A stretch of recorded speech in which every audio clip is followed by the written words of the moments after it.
Hello and welcome to Mickeyology, where we take Disney movies a little too seriously. I'm Austin Rathall, and today we are looking at the movie that marked the end of the Disney Renaissance and showed the world what a cool sport tree surfing would be. That's right, we're looking at Disney's Tarzan today. Now, Tarzan is based, of course, on the book Tarzan of the Apes by Edgar Burroughs, and the setting of that book is quite easy to trace. We learn in Chapter 1 that Tarzan's parents embark on their fateful voyage in 1888, and in Chapter 18 we read a letter from Jane, dated February 3rd, 1909, in which she says she, her father, and Clayton are on the west coast of Africa, about 10 degrees south latitude. So we know that the book takes place in the late 1800s and early 1900s around the African country of Angola. However, the Disney movie tells a very different story from the book, so we can't assume that the settings of the two stories match. So, when and where does Disney's Tarzan take place? Well, let's take a look at the clues hidden in the movie and see if we can uncover Tarzan's world.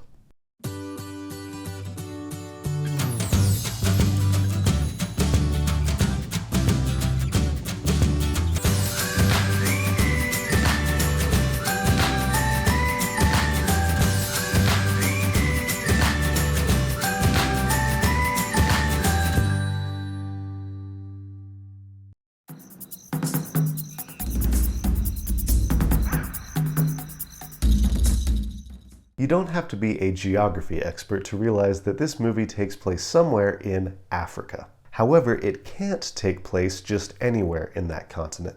Wherever Tarzan takes place, we know that it must be near a coast. We know this because his parents build their treehouse near the ocean, and we know that the gorillas must be close enough to the shore that Clayton can draw a short path from the shore to their habitat on his map. We also know that the gorillas must live close enough to the shore that Tarzan could jump off of a ship that's docked near the shore and then make it to their habitat in a short enough time that he can rescue them, as he does near the end of the movie. So that leaves us with two questions. Where along the vast African coast does the movie take place, and when?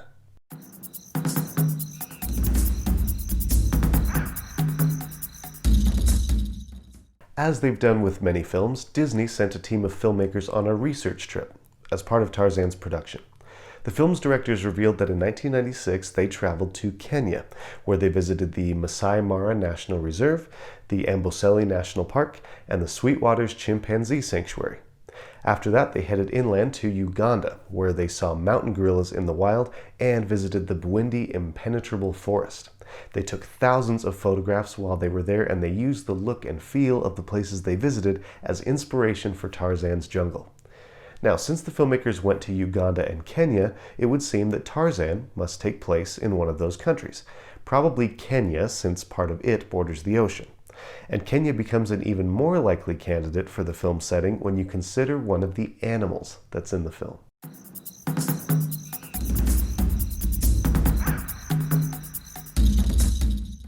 Tantor is an elephant, and yet he and his tribe are all red, not gray. That might seem strange, but red elephants do really exist. Sort of. There's no species of elephant that has naturally red skin, but there is a group of elephants that does appear red because they spend their day out in this soil that coats their skin and turns it a rusty red color. Tantor and his tribe are based on these elephants. Now, don't ask me how Tantor and his friends stay red when they're underwater. You would think that that soil would wash away. But anyway, the group of elephants that appears red live in a very specific place. They live in Tsavo, Kenya. So at this point, it would appear that Tarzan must take place in Kenya. However, we can't jump to that conclusion just yet because elephants, after all, are not the only species of wildlife in the film. And if we want to know for certain where Tarzan takes place, we need to look at the rest of the wildlife as well. One of the first animals we see in the film is Sabor the leopard. Leopards live in many places throughout sub-Saharan Africa in both the east and west. We also see what appear to be ring-tailed lemurs, along with these little creatures which appear to be bush babies. Like leopards, different species of bush babies live on different sides of sub-Saharan Africa. Lemurs, meanwhile, are native to Madagascar, so how they got to the mainland is anyone's guess. Young Tarzan swims with hippos, which live in many different parts of Africa. Tarzan also swings through the trees alongside what look like black and white colobus monkeys, which live throughout equatorial Africa. We see crocodiles at one point, which live all throughout the continent, as well as what looks like a marabou stork, a species that's also widespread throughout Central and Southern Africa. Tarzan introduces Jane to lovebirds, which live in various places in southern Africa, and Tarzan also plays a trick on what appears to be the world's longest green tree python. These snakes aren't native to Africa at all. They come from Australia and New Guinea. Of course, the most important and prominent animals in the film are the gorillas. Gorillas live in Central and Western Africa, and here is where the Kenya hypothesis starts to break down. Kenya is home to red elephants, but it's not home to gorillas. The neighboring country of Uganda is home to gorillas. As a matter of fact, according to a Forbes article, Uganda is currently home to about half of the remaining mountain gorilla population today.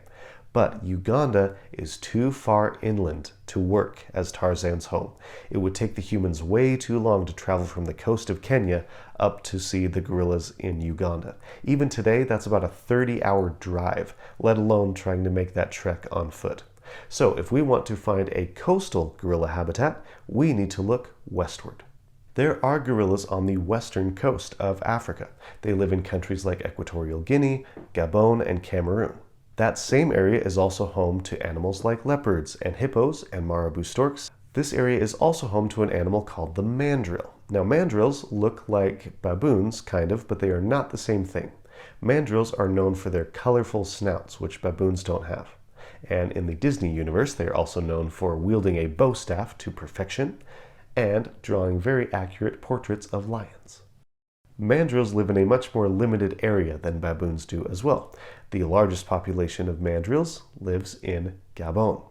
Why this is significant to Tarzan is because we see a mandrill among the group of baboons that chases Jane in the movie. So all of this seems to indicate that Tarzan actually takes place in or around the African country of Gabon. Now, this location isn't a perfect match. There are plenty of species of animals that we see in the movie that aren't native to that area. However, there's probably no place in Africa that contains all the creatures that animators decided to put in the movie, and besides that, Gabon has most of the features that we're looking for. It looks like now we know where the movie takes place. The question now is when.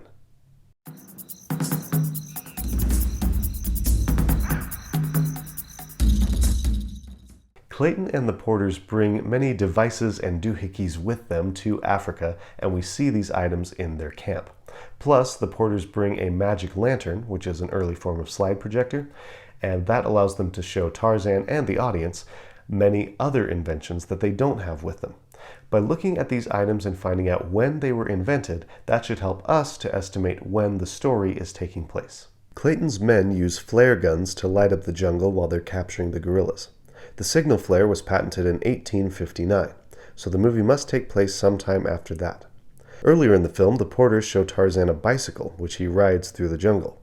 This style of bike is called a penny farthing, and it became popular in the 1870s, which means the movie may take place around that time. Turk finds a typewriter in the Porters' camp. The first typewriters hit the market in 1874, so the movie must take place sometime after that. Professor Porter shows Tarzan an animation device called a praxinoscope, which was invented in 1877, so we know the film must take place sometime after that.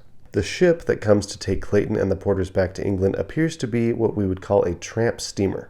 This tramp steamer resembles real ships like the Nellie Wise, built in 1873, the Cornucopia, built in 1882, and the Benwick, built in 1889. We may therefore assume that the movie takes place sometime around those years. And finally, the Porters have a picture of the Eiffel Tower. Construction on the Eiffel Tower began in 1877 and was finished in 1889, so we must assume that the film takes place sometime around then. So it now looks safe to say that Tarzan takes place in the 1880s or 1890s. However, before we can say for certain, there's one more scene we must consider.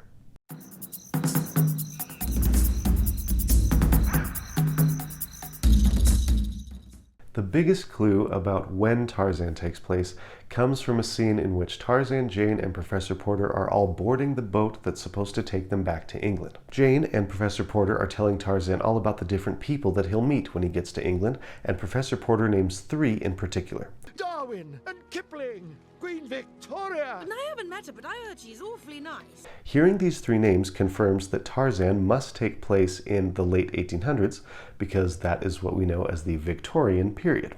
Hearing those 3 names, however, creates a problem too. You see, Queen Victoria took the English throne in 1837, and then she died in 1901. Meanwhile, Charles Darwin had already published On the Origin of Species in 1859, and he passed away in 1882. So far, so good. We know that Tarzan must take place in or before 1882, right? Because that's the last year in which Queen Victoria and Darwin are both alive at the same time. However, when you throw Kipling into the mix, things get complicated. Rudyard Kipling, who would go on to become the author of The Jungle Book and several other classics, didn't begin his writing career until 1882, the same year that Darwin died. And even then, he was writing as a journalist in India. He was not yet a famous English novelist. Here's why that matters for Tarzan. If Tarzan takes place in the year 1882, then it doesn't really make sense that Professor Porter knows who Kipling is, because Kipling is still operating as a relatively obscure journalist. And if it takes place after 1882, why would Professor Porter tell Tarzan he can meet Darwin, when Darwin is already dead? When you throw the Eiffel Tower into the mix, things get even more complicated, because the Eiffel Tower didn't begin construction until several years after Darwin had died. No matter what mental gymnastics you try to do to solve this snag in the timeline, the dates ultimately just don't add up. However, one thing is for sure: the only decade in which Darwin, Kipling, Queen Victoria, and the Eiffel Tower existed at the same time was the 1880s. So we know that Tarzan must take place sometime in that decade.